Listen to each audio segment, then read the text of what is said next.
Berdiri atau miring? Aris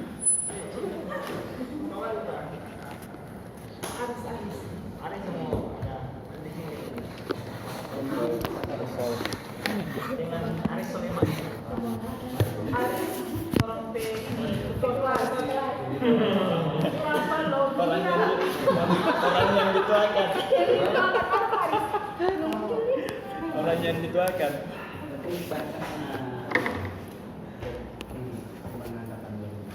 2019.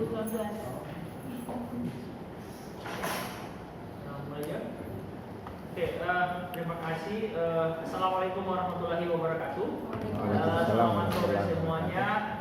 Senang bisa berjumpa lagi di acara book review dan saya sebagai koordinatornya sangat berterima kasih kepada pembicara yang sudah hadir pada hari ini.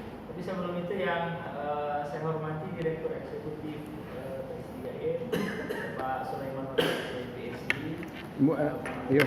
MA dan kawan-kawan dosen dari IAIN dan IAKN yang sudah mau hadir meskipun cuaca sudah hujan, tapi semangat kita untuk berpengetahuan masih tetap terpelihara dengan baik.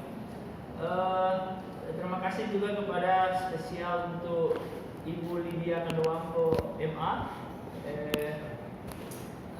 yang sudah hadir pada hari ini untuk membedah buku Katrin Bandel tentang kajian gender dalam konteks pasca kolonial ya, setelah masa penjajahan tentu saja. Tapi sebelum masuk kepada book review, Nanti di akhir. Oke. Jadi sesi ini kita santai saja, tidak usah terlalu tegang, supaya kita bisa menikmati isi pikiran dari bundle ini, Katrin ini secara pelan-pelan. Dan untuk lebih jelasnya saya berikan kesempatan kepada Ibu Lydia untuk men-share atau berbagi isi-isi atau ide-ide pokok apa saja yang ada di dalam buku ini.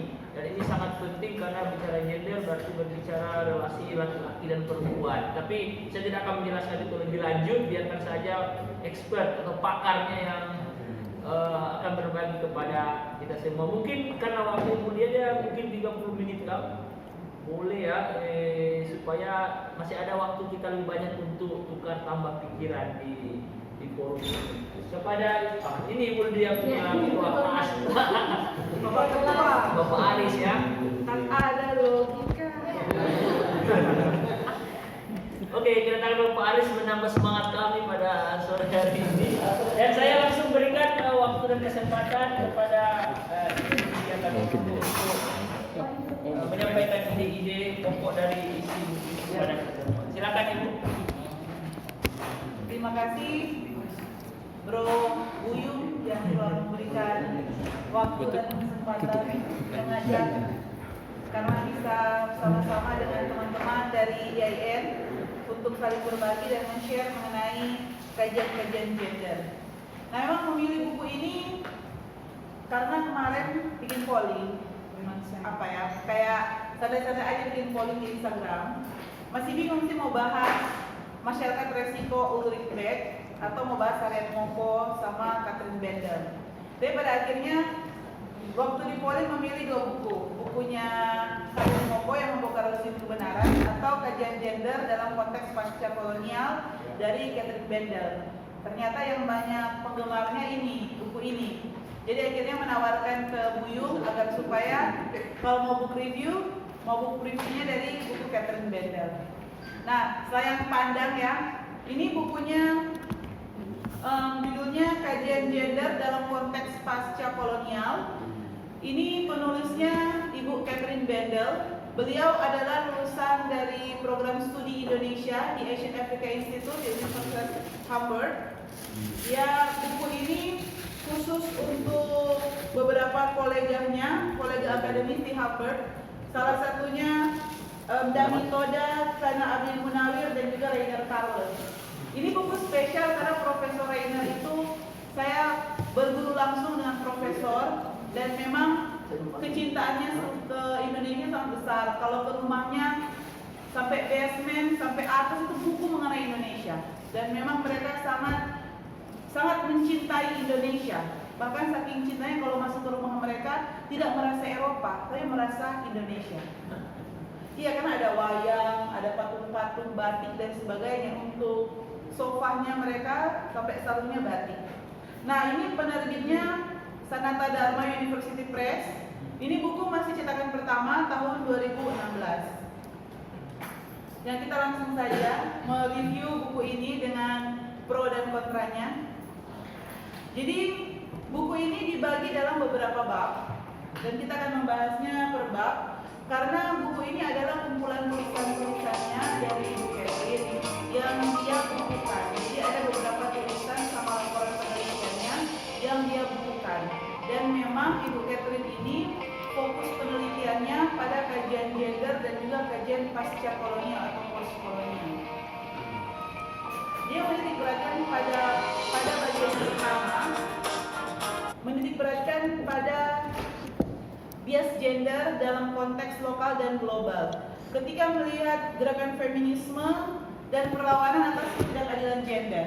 Jadi begini, kita kan biasanya bicara soal feminisme, bicara soal ketidakadilan gender, itu acuannya dari mana? Biasanya acuannya itu diambil dari barat, dan itu dikritik oleh Ibu Catherine. Jadi Ibu Catherine bilang bahwa bagaimana seharusnya kita melihat antara gender dari konteks lokal sama global. Dalam melihat gender dalam konteks global, itu cenderung terlalu Eurosentris atau kebarat-baratan dan tidak bisa diaplikasikan dalam konteks lokal, apalagi Indonesia. Indonesia ini punya berbagai macam latar belakang gender, baik sebagai perempuan Jawa Ningrat yang beragama Muslim ataupun menjadi perempuan Bali yang beragama Hindu. Posisi tawarnya itu akan berbeda di dalam kita mempelajari kajian-kajian gender ketika dibandingkan dengan konsep-konsep yang ada di barat, misalnya di Inggris ataupun di negara Jerman asalnya yang cenderung general.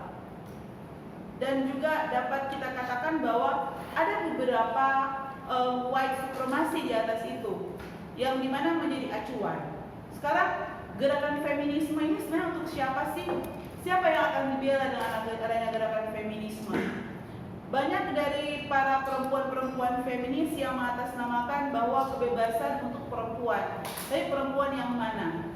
Di sini dikritik juga bagaimana menjadi perempuan Islam yang bebas, menjadi perempuan Muslim, di mana beberapa wacana-wacana barat, wacana-wacana gender itu menitik beratkan pada bagaimana jilbab sebagai bentuk penindasan terhadap diskriminasi sebagai tubuh perempuan. Dan itu dikritik siapa tubuh perempuan yang mana yang sebenarnya ditindas. Apakah ketika kita menutup diri itu menitik beratkan pada penindasan. Dan dia itu mengkaitkan dengan Mohanty. Ada bukunya Mohanty, bagaimana dia menulis bagaimana pengalaman dari perempuan-perempuan yang dimana mereka tidak merasa penindasan dalam tubuh mereka. Malahan mereka merasa bebas ketika pilihan mereka untuk tetap berjilbab dan hidup dalam dunia barat itu diberikan ke ruang, maka itu adalah kebebasan yang mereka cari. Bukan kebebasan harus melepas semua atribut-atribut keagamaan yang mereka yakini. Nah, sekarang di bagian satu juga dia melihat siapa seharusnya yang dibela dan dibebaskan. Standarisasi keadilan itu untuk siapa? Kita bisa diskusikan nanti standarisasi keadilan untuk siapa. Sekarang generalisasi barat diperhadapkan dengan kontekstualisasi lokal. Yang terkadang kalau kita mengagung-agungkan teori barat atau teori-teori Timur Tengah, ternyata belum tentu dapat diaplikasikan dalam konteks masyarakat Indonesia. Nah, di bagian yang kedua, dia menitik beratkan pada gender dan posisionalitas. Di sini itu tidak lepas dari posisi kita di dalam masyarakat. Di mana posisi gender sebagai apa? Objek atau subjek. Ketika menjadi perempuan, apakah kita tetap menjadi objek atau kita tetap menjadi subjek?